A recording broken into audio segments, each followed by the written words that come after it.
Good morning. Good morning, everyone. Welcome to Fountain Street Church. Whoever you are, wherever you are from, whatever your theology, whoever you love, you are welcome here with us. Today is Sunday, October 18th, and we will be exploring life's longing for itself, as Khalil Gibran puts it. We will be talking about self-expression, and we have 4 flamenco artists to help us illustrate this topic. Thank you, Carmen, Lucia, Norberto, and Lucas for being here with us today. Flamenco is a highly expressive form of dance derived from Arabic, Indian, and Spanish cultures. Flamenco dance and the guitar music that comes with it comes from the southern region of Spain known as Andalusia. Andalusia is this diverse, it's very ethnically diverse because it's the meeting point of 2 continents, Africa and Europe, as well as the Atlantic Ocean and the Mediterranean Sea. As you watch the service today, notice the energy in the dancers, the movement, the energy in the fingers of Norberto as he plays the guitar. Notice the depth of emotion. More on that later, but now I just wanted to say welcome. Welcome. We love this day. We love Sundays when our community comes together. We love this day because even virtually, we gather, hundreds of us gather every Sunday to watch these services and connect in various ways via YouTube and other ways. So we are grateful that you're here, and I just wanted to say welcome. Welcome. We are glad that you're here with us.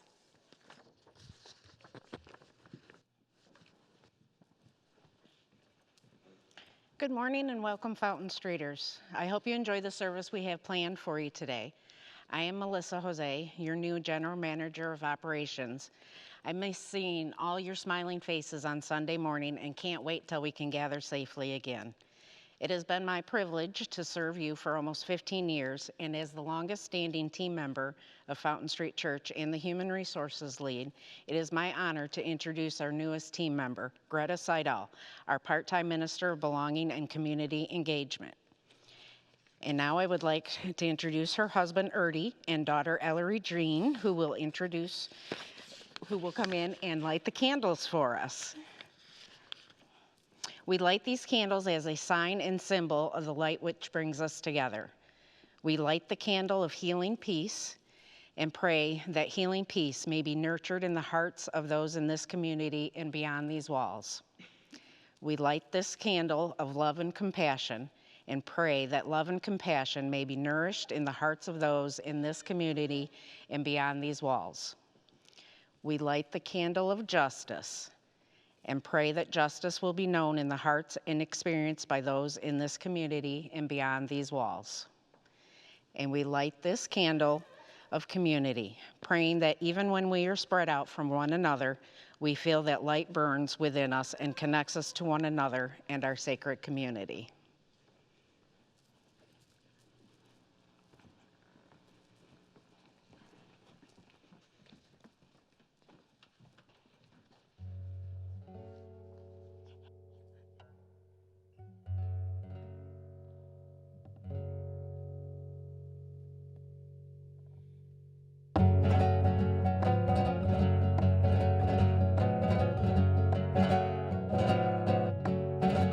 Sevilla, Triana y el Guadalquivir,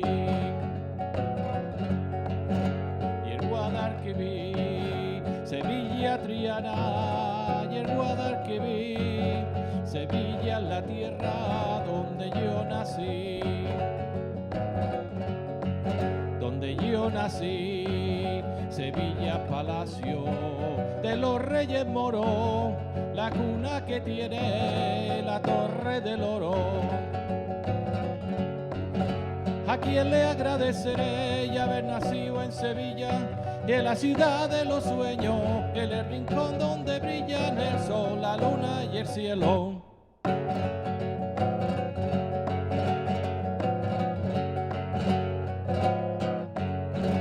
Sevilla presume de sus catedrales, Sevilla presume de sus catedrales y de las campanas que la torre estañe, que la torre estañe en Sevilla presume por tierras y cielo de justa rufina de gallo chicuelo. A quien le agradeceré y haber nacido en Sevilla, en la ciudad de los sueños, en el rincón donde brillan el sol, la luna y el cielo.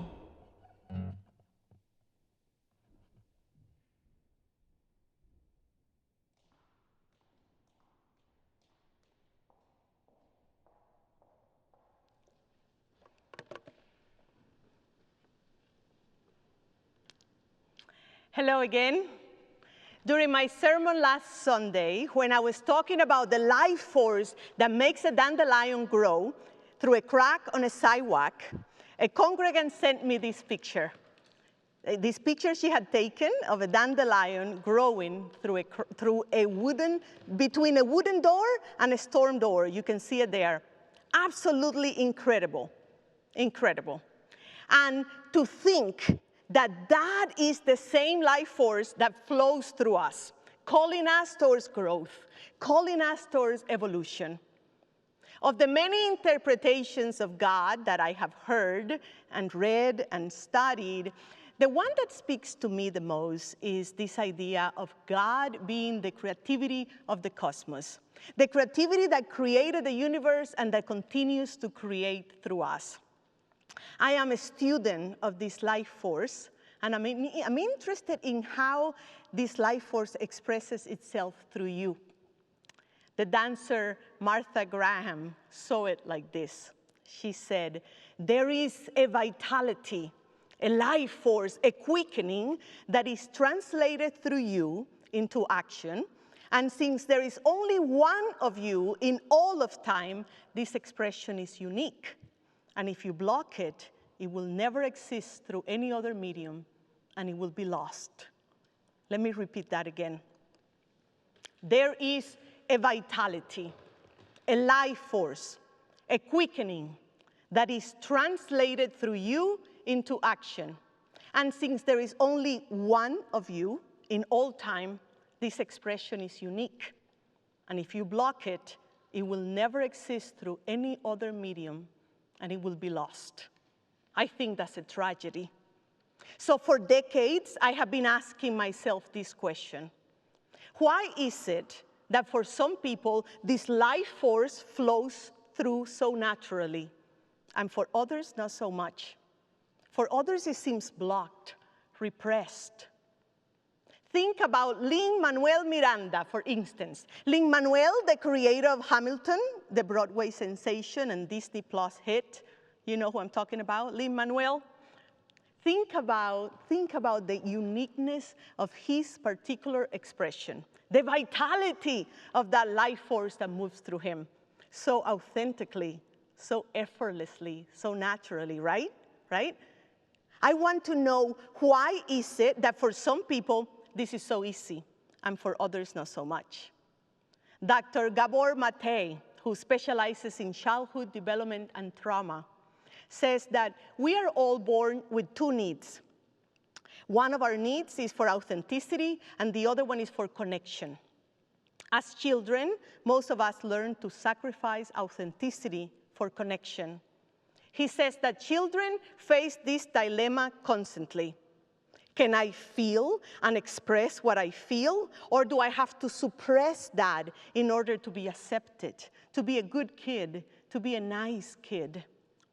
Suppression, it begins there. Like all mammals, we are wired for attachment. And when we are faced with a situation where being our authentic self is unsafe, we learn to adapt to the environment in order to survive. So on one hand here, you have these natural inklings. You have these interests, these desires, these natural ways of being in the world, which are unique to you. And then on this other hand, you have this very real existential need to belong, to be loved, to be accepted. And so you feel like you're pulled in two separate directions. Now, in the perfect world, You are born into a family that fully accepts who you are.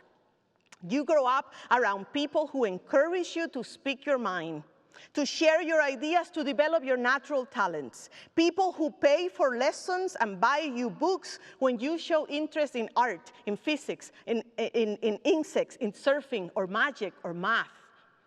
People who want you to be you. People who are committed to the flourishing of that unique life force inside you. But if instead, when you are growing up, people laughed at your ideas, they rolled their eyes, or even subtly rejected who you were trying or whatever you were trying to bring forth, if that is the case, then it's very likely that you grow up living out of alignment with who you truly are. It is as if you're living two lives, the true inner life of the soul and this other outer life. At some point in our lives, we make a decision to no longer betray ourselves, and we choose the path of authenticity, this side that has been calling us, pulling us towards growth. And so we make a statement. We say, this is who I am. This is how I identify. This is who I love. This is the career I choose. And at this moment, some people may say, bravo, bravo for being yourself. But others will reject you. And that rejection, particularly from our families of origin, is devastating. Our psyches almost can't handle the rejection because we are wired to be a part of the group. To be rejected is the definition of hell, right? When the gates of heaven are closed in front of you, when the gates of heaven are closed on your face and you are left out, it is crushing to the spirit to feel like that. That's why so many of us choose acceptance and belonging over authenticity, because of that fear of being cast out.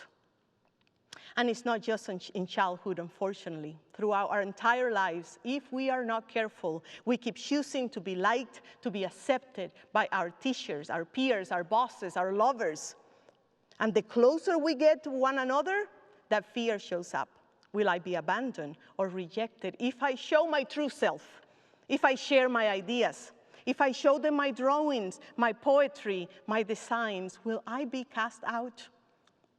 And so we keep on repressing. But worry not. The force of evolution is strong, pulsating within each one of us, calling us towards growth. And eventually, we begin asking the right questions. Who am I? How can I serve the world? What am I here to do? How can I live in alignment with the life force that moves through us? And hopefully then, a journey begins, a journey of self-discovery, a journey to discover this side of ourselves which we have abandoned for years, decades even. Various philosophers and writers have written extensively on the subject. We'll be exploring some of those thinkers today. One of them is Parker Palmer, who uses the language of soul to speak of this side of ourselves. He says, the soul is like a wild animal. It is tough, resilient, but also very shy. And so when we go around on a journey looking for it, we must be gentle. He says, when we go crashing through the woods, shouting for it to come out, the soul will stay in hiding. Because this part of ourselves has been traumatized, it now needs a safe space to flourish. Parker recommends creating a circle of trust, a group of people that will simply listen to your truth without advice or criticism.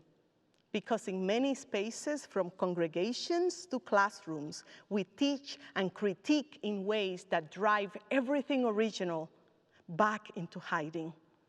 A circle of trust is a space where our shy souls can be heard. The process of discovering our authentic selves has also been called soul recovery by various cultures. And this process sometimes brings grief as we realize just how much of ourselves we have lost. How there are parts of ourselves that have been broken, outcasted, tamed into conformity. Throughout history, people have called this life force that expresses itself through us by many names. And there have been various metaphors to attempt to describe it. Because just like the concept of God or the sacred, this is something ineffable, hard to put into words. And so we human beings have been trying this for millennia, trying to understand the forces that move through us. In ancient Rome, they believed that every house or person had a guiding spirit that they called genius, which was a noun related to terms such as to give birth, to generate, or to produce. They believed that the achievement of exceptional individuals were due to a powerful genius they had within them, a spirit. Throughout southern Spain and some Latin American countries, a similar idea is found. However, instead of genius, we call it el duende, as in dueño de la casa, or duende casa, which means the possessor of the house. Duende has also been linked with authentic self-expression. Duende is the mysterious power of art to deeply move a person, or a heightened sense of passion.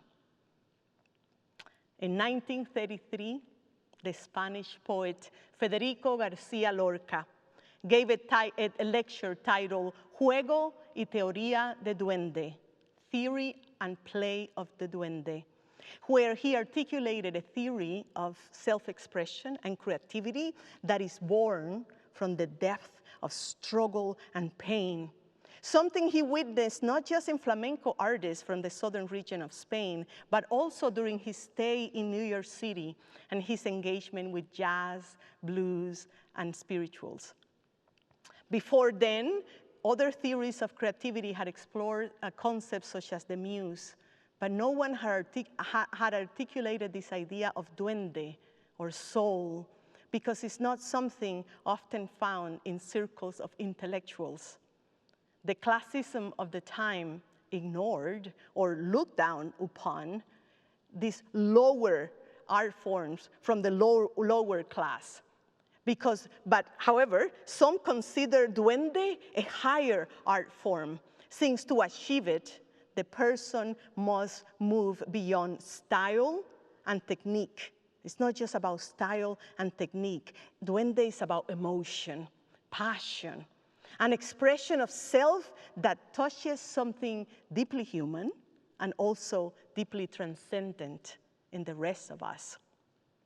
Lorca said that in flamenco, audiences wait for the moment when el duende appears, and they say, ole, ole, which is derived from Allah, Allah, the term for God in Islam, because the Moors had reigned in that part of southern Spain for centuries.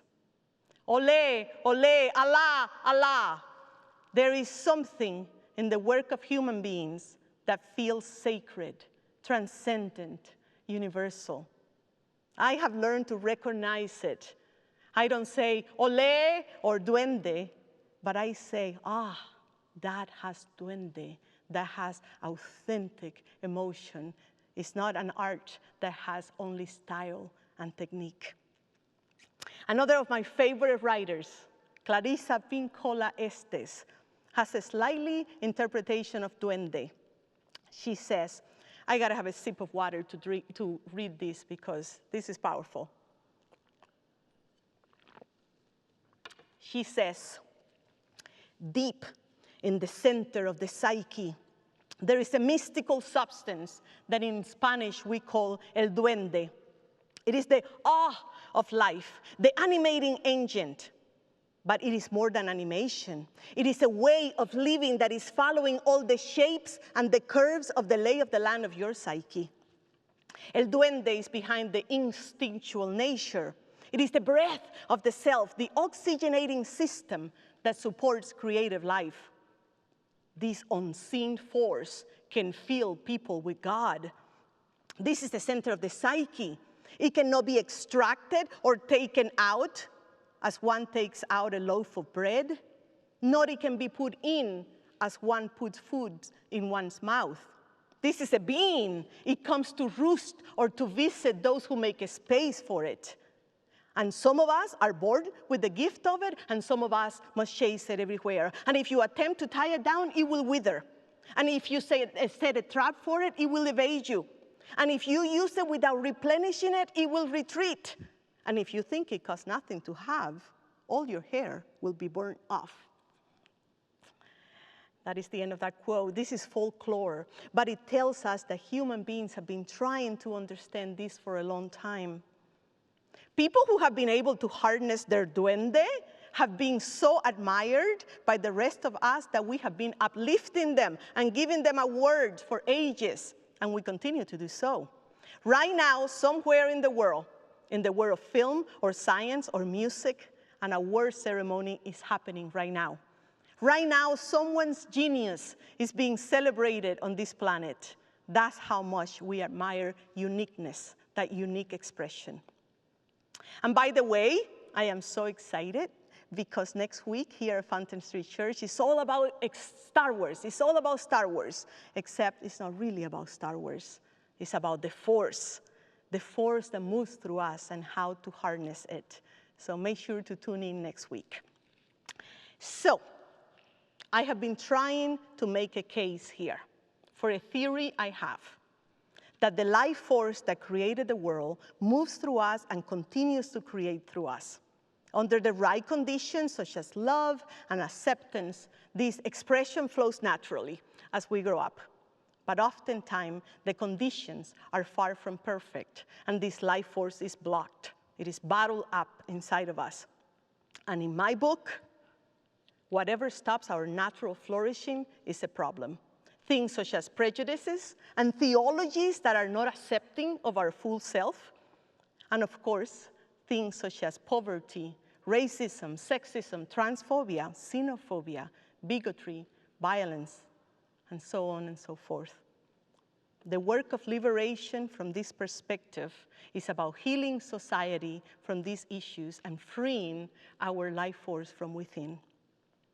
Now, our unique expression is often connected to our vocation. In a beautiful chapter called Now I Become Myself, Parker Palmer says something along the lines of, vocation is not something you do, it is something you are.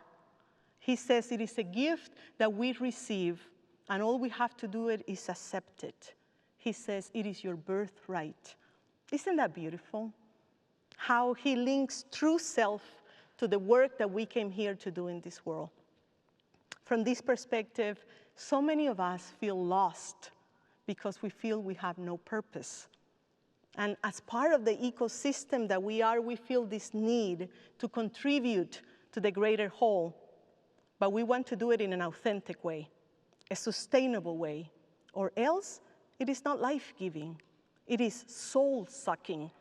How many of you had soul-sucking jobs? You? You too? Me, 3. Doing soul work, doing the work, as I call it, or the work of authenticity, whatever you want to call it, is not navel-gazing, as some would say. It is actually deeply spiritual work, this going inward to heal in order to live a life of integrity, where we have integrated the parts of ourselves we have abandoned. This is not self-absorption. This is actually about reconnecting with what we have lost while we were trying to survive. This is about finding our most natural and most sustainable way to serve the common good, to serve humanity. The writer Liz Gilbert uses a metaphor that I adore. She speaks of buried treasures to describe what I'm talking about. She says, surely something wonderful is sheltered inside you. I say this with all confidence because I happen to believe that we are all walking repositories of buried treasures. I believe this is one of the oldest and most generous tricks the universe plays on us human beings, both for its own amusement and for ours. The universe buries strange jewels inside ourselves, within ourselves. And then it stands back to see if we can find it, if we can find them. I love that. I love, love, love that. So when I shared this with Reverend Matthew, he had something to add. And here's a video of Reverend Matthew, who is on vacation this week. I am so glad that you shared that with me, Mariela. It reminded me immediately of a song that I've heard, which I'm not going to sing for you because it's a rap song and I can't rap, by Matisyahu. And it quotes a rabbi, Rabbi Zalman, who once said, "A Rebbe is a geologist of the soul. He can show you where to dig and what to dig for, but the digging you must do yourself. The digging you must do yourself." So happy digging. We have some digging to do, beloveds. We have some digging for treasures to do, because I believe this digging leads to flourishing. The flourishing of you and the flourishing of this ecosystem that we call Fountain Street Church. Throughout the year of flourishing, which is the theme for this year at the church, at this church, we will be providing opportunities for this kind of inner exploration. You have 4 ministers now and some very talented lay leaders who want to help with this kind of exploration. So we will be looking at things such as the Enneagram and the Myers-Briggs, as well as others, to help us find these treasures to serve the whole. More on that later, but for now, here is something really useful that I have found, which I hope that you find useful as well. Gay Hendrick, a psychologist and writer, believes that in our vocations or in our volunteer work, we could be operating from 4 different zones. There is the zone of incompetence at the bottom. These are activities that drain your life force, that makes you tired. We're just not very good at these things. This is numbers for good. For me, I am not good at numbers at all. They drain my life force. Then there is the zone of competence. We do okay here, but we don't like it very much. We get tired easily. Other people can do these activities better than we can. Then there is the zone of excellence, which is pretty good. The activities here don't come naturally to us, but we have trained ourselves hard to get here. And we do well in this area, but somehow we are not fulfilled. Something is missing. It is not soul-sucking, but it's also not life-giving. And then there is the zone of genius, where you thrive. Here we are using gifts that come naturally to us. The contribution feels effortless. It gives you joy to do this work. It's also energizing. The more you do it, the more you want to do it. It is so life-giving that you say, I would do it for free. I would pay to do this. In this zone of genius, while you work hard, you don't work really hard, if that makes sense. For instance, let me put an example. Let's say that where your duende comes alive is in surfing. This is your zone of genius, surfing. But you weren't allowed as a child to go surfing. And as an adult, you decide to learn to surf. You make this commitment with your duende. At first, it takes effort. You swim towards that wave. That takes a lot of effort and discipline and practice. And then you catch that wave. You let that wave carry you effortlessly. This is grace. This is where we find alignment with the sacred. Beloveds, it is all about recognizing when and where we feel flow and expansiveness, and when and where we feel depleted or constricted. We will be talking so much more about this as the year progresses, but now I want to leave you with a song from my absolute favorite writer of all time, Jorge Drexler. The song is called Mandato, which is mandate. The lyrics speak of this mandate from evolution, a silent, powerful force calling us from deep within. he speaks of this ancient, mighty thirst of life pulsating in every cell and in every chromosome deep within us. May we listen to it. May we align with it. May we enjoy it. May it be so.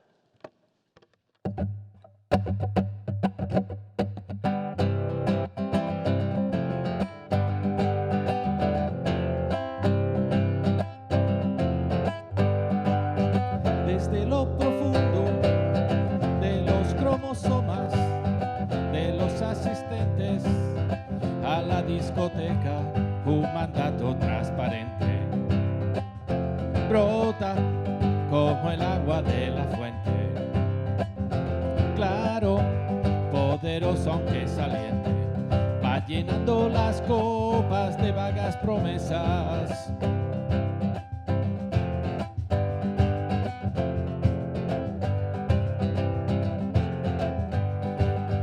Aunque no se escuche, no hay un solo gesto, ni un solo suspiro, ni un solo segundo frente al espejo del baño. Rime que el mandato no gobierne. Viernes desde su puesto de mando, en la noche de ira encajando las piezas, todo poderosa, sé de tiempo. Viva en cada célula del polen,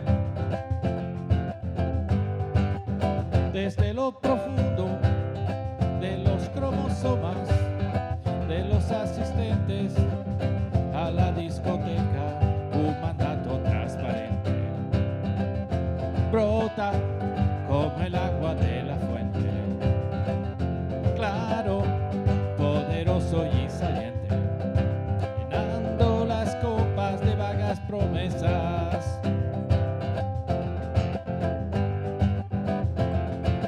Todo poderosa, sé de tiempo.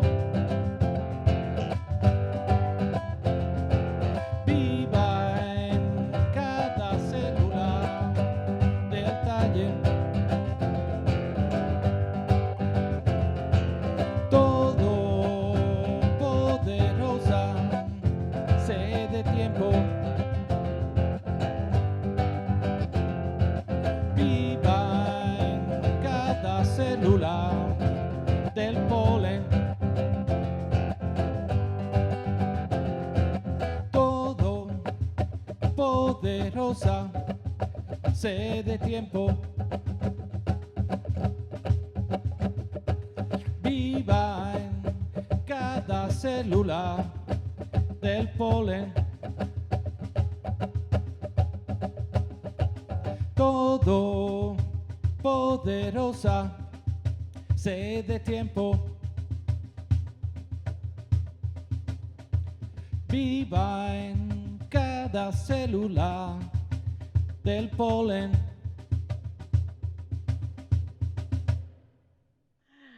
Hello again, beloved community. That was fun. Thank you. Thank you. So, dear ones, these are difficult times. Every week here at Fountain Street, we get requests for assistance with rent and other immediate needs from the larger Grand Rapids community. These are also hard times here at Fountain Street Church in our own community. And because of COVID, we are also having to revamp our technology in order to serve you better. So I am here today to personally ask of you, to personally ask for your financial support today, so that we can continue to do this work of flourishing, so that we can continue to bring this kind of programming, so that we can continue to serve the larger Grand Rapids community. Please take a moment now to contribute to our ministries. You can send your generosity via Venmo or text to give, and you can always write a check. We are just so grateful for you and your generosity. Thank you.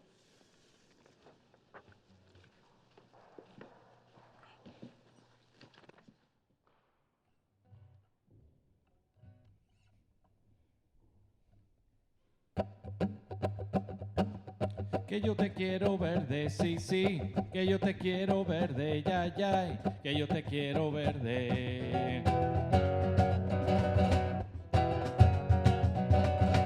Verde que te quiero verde, verde viento, verde ramas, el barco sobre la mar y el caballo la montaña verde, que yo te quiero verde, sí, sí, que yo te quiero verde, ya, ya, que yo te quiero verde.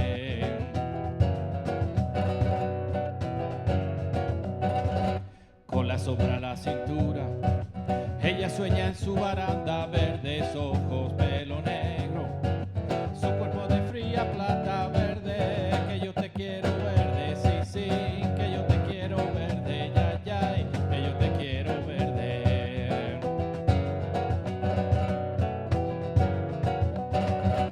Compadre, quiero cambiar mi caballo por tu casa, mi montura por su espejo, mi cochilla por tu manta, bebé, pero te quiero verde, sí, sí, que yo te quiero verde, ya, ya, que yo te quiero verde.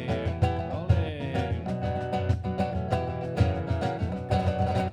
Copa del Vengo sangrando desde los puertos de Cabra, y si yo fuera mocito, este trato se cerraba verde, que yo te quiero verde, sí, sí, que yo te quiero verde, ya, ya, que yo te quiero verde.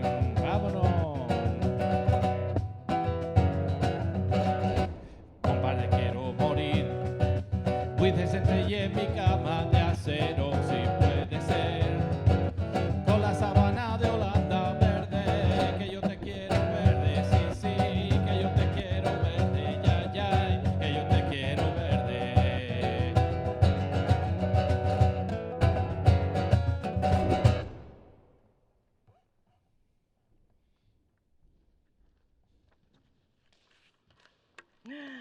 Ole, ole.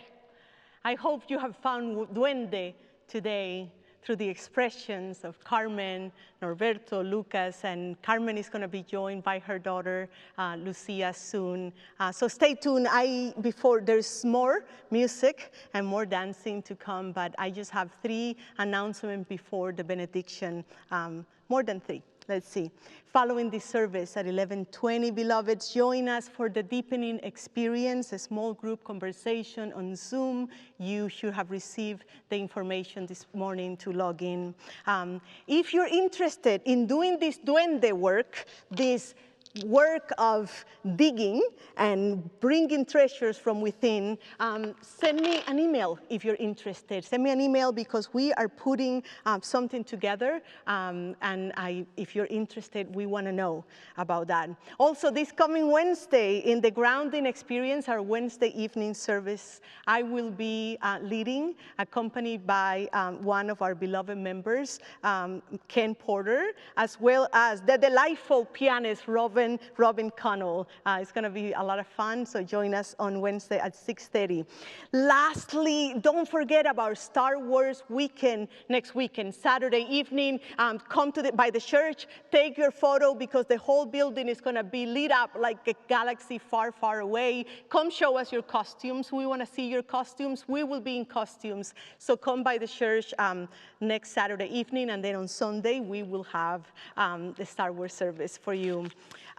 Lastly, I have a favor to ask you. Would you please help me to welcome our newest minister, Greta, and her family? Please make them feel welcome to our Fountain Street community. And now, here's a blessing for you. I am reminded of a quote from Zora Neale Hurston, who said that love makes the soul crawl out from its hiding place.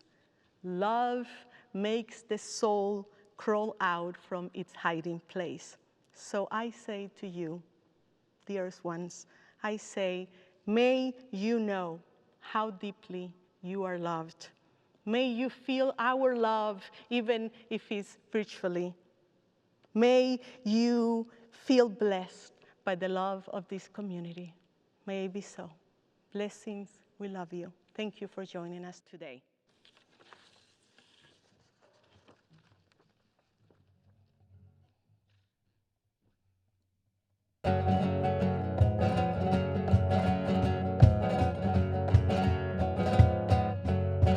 Mira la cara a cara que la primera, que la primera. Mira la cara a cara que la primera, mira la cara a cara que la primera. Ole, que la primera y la va seduciendo ya a su manera, y la va seduciendo ya a su manera.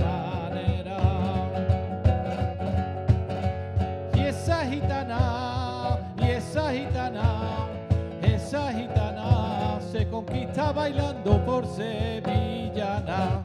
Vámonos con la segunda.